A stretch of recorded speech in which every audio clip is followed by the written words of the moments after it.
দেখে তো মনে হচ্ছে এখনো দুধের দাঁত ওঠেনি।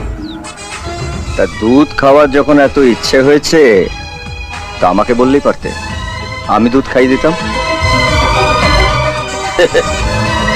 কি চাও? কে তুমি? দুধ চাই, দুধ। যে দুধের রং সাদা নয়, লাল, যাকে তোমরা রক্ত বলো। রক্ত। হ্যাঁ? পারবে? পারবে আমার শরীর থেকে এক বিন্দু রক্ত বার করতে? আমি তো এসেছি তোর শরীরে এক বিন্দু রক্ত থাকতে দেব না বলে। ওহো, ফিনিশ করে দেব।